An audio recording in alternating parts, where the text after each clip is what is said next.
I'm Corbett Wall with USDA Livestock and Grain Market News, here with your weekly feeder and stocker cattle market summary for the week ending July the 19th. We had yearling feeder cattle selling in a big range from firm up to $7 higher, with demand continuing good throughout the region, but a wide range there, and basically split from the southern plains and the northern plains and the upper Midwest.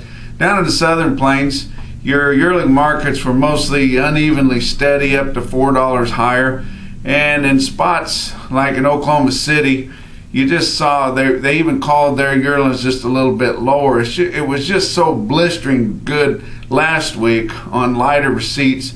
They had bigger runs, like 6,000 head compared to 12,000 head this week, as that big market pulled those cattle out of the woodwork. But still awful good demand, but just in some spots just couldn't quite measure up to the price levels that we had a week ago. Doesn't mean the cattle weren't selling just as good or maybe even better. But in the northern plains, your big yearling feeder cattle sold $3 to $7 higher. By far your full advance was seen north of I-70 up into Nebraska and places in Iowa and going on up into there. But definitely you're seeing those independent farmer feeders coming into the market in pockets there. They're seeing how good their corn is, and they want to go ahead and get a hold of some of those green yearlings, because that's really what they want to feed, and price doesn't really bother them that much. It's more the quality and the condition of the cattle, and that's what they're looking for. Your calves throughout the country pretty much $1 to $4 higher, and a better test of calves throughout, as we're starting to see a few more every week of those new crop calves starting to come in, and there's good demand for them, and that was also true down in the southeast where those calves come on order.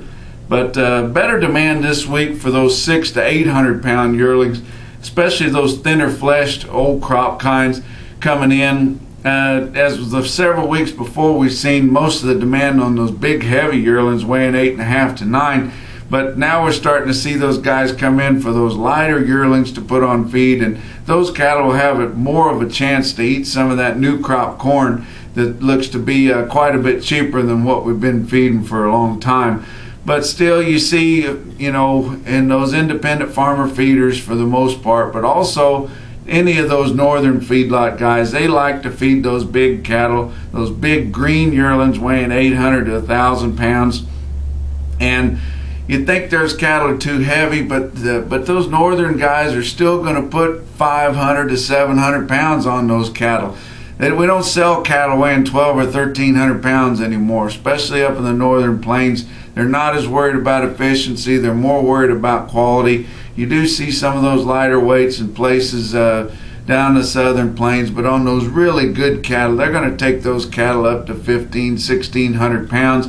We don't see the discounts on the big carcasses much anymore, and you do see some premiums on the quality, and that's what they're going to make. But they feed those cattle all the way into December or the first part of next year, and they're really going to get some good performance out of those cattle in the northern plains during the fall months, and that's what they're looking at. And you look in places like Bassett and Valentine, Nebraska, that had huge sales this week, and those two sales combined, just in the 9 to 950 pound top quality steers, there was nearly 1,300 head in those two sales. They averaged 918 pounds at 147.48.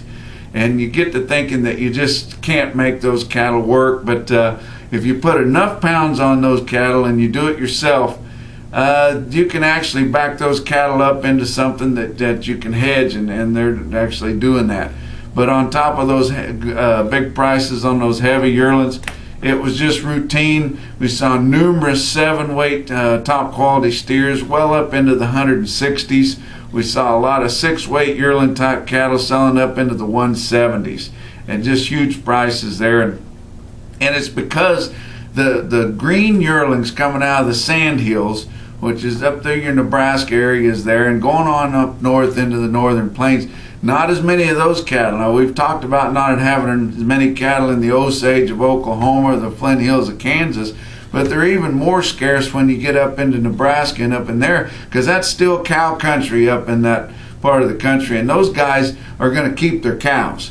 and they may not background any yearlings. They may not turn the yearlings out for the summer because they needed to make a little more hay. They needed that grass for the cows. So not as many big strings of summer yearlings coming off up in the sand hills, and so they're really fighting over the ones that are coming across. We saw impressive markets all over the country. Logistically, maybe a more impressive market was in Stanford, Kentucky, down at the Bluegrass facility there, part of the Bluegrass Stockyards network there. But in Stanford, Kentucky, they sold a load of heifers there, weighed 619 pounds for $150.95. And you might not think that's too big a deal, you know, sitting right next to a feedlot in Nebraska or even Kansas, but sitting in Stanford, Kentucky, that's a heck of a price. On Friday there, your cattle on feed report come out with July inventories just exactly where expectations were at 97%. Placements were very close to expectations at 95%. Marketings were just a little bit better than expectations, which is where most of your friendly part comes in, with close to 96.5% sales of fed cattle compared to a year ago, and the estimates were about 94.5, close to 95. So it was a little bit friendly. Good rains in the southern plains, and very uncharacteristic, even, you know, especially this time of year. But you get across Texas and Oklahoma and down in there, and some of those places have been terrible, terrible dry. Just really cool temperatures, highs, you know, in the 70s, and nice rains coming through. Guy called me and around the Amarillo area, said they had 2 inches of slow rain overnight and couldn't even remember the last time they'd had something like that. Had flooding in that dry ranch country around Clarendon, Texas there, over 2 inches recorded in less than an hour in some spots there, but they can take any kind of moisture that they can get. Fat cattle market this week was mostly steady at 119 live, 193 dressed. Regional weighted averages come in with the north central states. An 900 pound steer cost you $147.76 compared to $142.05 last week and $136.52 a year ago. South central states, 700 to 800 pound steer, $145.77 compared to $143.72 last week and $135.84 a year ago.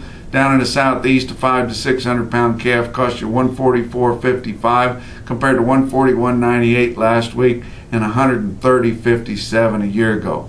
That wraps up your feeder and stocker cattle market summary for this week. Check out our website for more market information at marketnews.usda.gov. And from the Regional Market News Office in St. Joe, Missouri, we'll talk to you next week.